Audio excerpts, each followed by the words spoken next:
Patrick Henningsen and TNT. Welcome back, folks. Hour number 2 of this live broadcast. I'm your host, Patrick Henningsen. Thanks to you for rejoining us. If you're watching us on the live stream, we are broadcasting live on X, Twitter, also on YouTube, and Rumble as well. Thank you for rejoining us. Thank you, Freddie Ponton. Over in Europe, in France, before the break, great analysis and updates on Ukraine. We talked about the ICC case, incredible developments over the weekend. I mean, we heard this was on the cards. To actually see it move forward, to me, is a quite extraordinary. We want to bring onto the stage right now somebody who has worked intimately with the ICC on a number of cases, especially to do with Palestine and Israel over the years.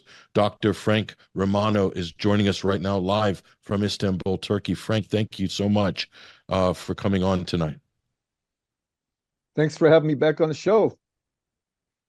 So did you know that this was coming, Frank? A lot of people were surprised. They thought there were a lot of threats against the ICC still, even after the fact, threats against them, reprisals, retaliations by the United States, by Israelis, that this is not on, and you will be targeted. Even threats to their families, or veiled threats at least, were made. Not the first time, by the way, that's happened. Just what are your initial thoughts, reactions? What do you think we need to know here? Well, my initial thought was unbelievable. I mean, I initially sent my first complaint in to the ICC, condemning Netanyahu and his accomplices such as Trump and Obama and others for war crimes. That was 3 or 4 years ago. Since then, Karim Khan, the prosecutor who took over from Benzouda, has done literally nothing. And so when I heard the rumors, I just poo-pooed them, said, these are just rumors. That can't be true. He's not murdered. Only a couple of months ago, after October 7th, he visited Rafah, made a few general statements about, oh, it looks like there might be a humanitarian disaster here, without Karim Khan, without even stating anything about his own responsibilities. And so when this came down, when he finally, is sent in these applications to the ICC pretrial court, this was just, again, unbelievable that he's actually making a move. But then again, it's not illogical, because that is why the ICC was created. It was created after, the Holocaust, really to have an international criminal court set up already, so we won't have to set one up when anytime there's a war crime committed, like in Rwanda, like in ex-Yugoslavia.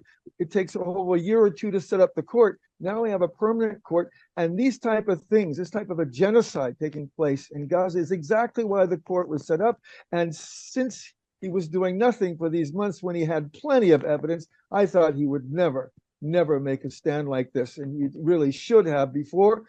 But it is a very, very important maneuver right now, at the very beginning of this process, where we can finally get some justice with respect to the perpetrators of this war crime and its accomplices in the United States and others I'd like to address later, Patrick. And so it's symbolic in a certain way. People point, Frank, maybe you can comment on this. People point to the fact that Israel's not signatory to the Rome Statute, neither is the United States. So they're just dismissing this out of hand as irrelevant. But it is relevant because, isn't it true, Frank, that if Netanyahu or Yoav Gallant or any of these other named perpetrators, they can't go to European countries that are signatories to the ICC? In other words, the law enforcement will be compelled to arrest them when they arrive at the airport. Is that not the case? Patrick, you just answered your question. Is it symbolic or not? The idea that the United States nor Israel and 4 or 5 other countries are not signatory is irrelevant, because if there are war crimes and crimes against humanity committed in the territory of a member state, that makes the prosecutor and the ICC having jurisdiction over those non-signatory countries. So the arrest warrant is not just symbolic. It's a real procedure, and it has no statute of limitations. In other words, it's forever.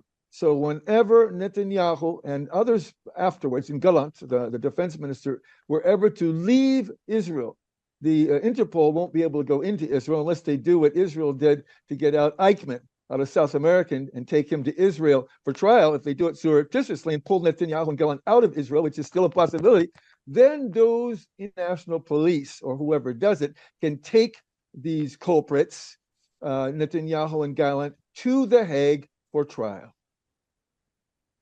And the same could be true for future filings, because, as you said, no statute of limitations. So would this embolden people to go further? There's other Israeli officials, there's U.S. officials that are directly involved in these crimes against humanity, according to the charge sheet, according to the International Courts of Justice as well. The case that's there's ample evidence. Go ahead. Very important.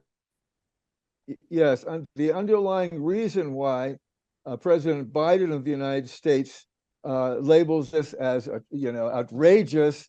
It's not just because it's about an ally of the United States, and it's not just, and we can talk about why he's so pro-Israel. It's not just about the millions of dollars he's getting so he can win or possibly win his election from AIPAC, the Israeli lobby. He's not saying that just because he really depends upon money from the Zionists to get reelected.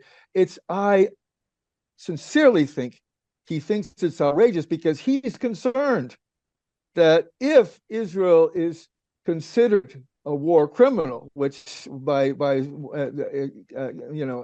Karim Khan issuing an application for war crimes, an application for the arrest warrant. In other words, it's taken him a long time to do it. So he's got more than enough evidence, and he's very conservative in that regard. Then the United States is quite concerned that they will haul in as well, and Biden and former presidents like Trump and Obama, since there's no statute of limitations, can also receive arrest warrants. Okay, so this could go on for years. In fact, well, it did go on for years, didn't it, Frank? After World War II, the special tribunals that were set up, and with the case of Yugoslavia as well, that dragged on for years as well. So the arm of justice, as it were, while heavily criticized the ICC, as it has been, even Karim Khan himself admitted on camera that he was told this court was set up for Africa and enemies of the West. But here we have a break in that tradition.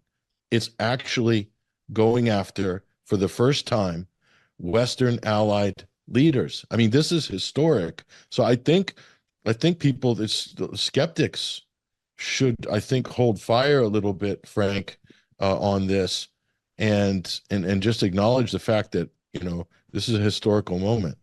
I think we're going to cut to break real quick. I'm Patrick Henningsen. Stay with us here at TNT, Today's News Talk. We'll be right back.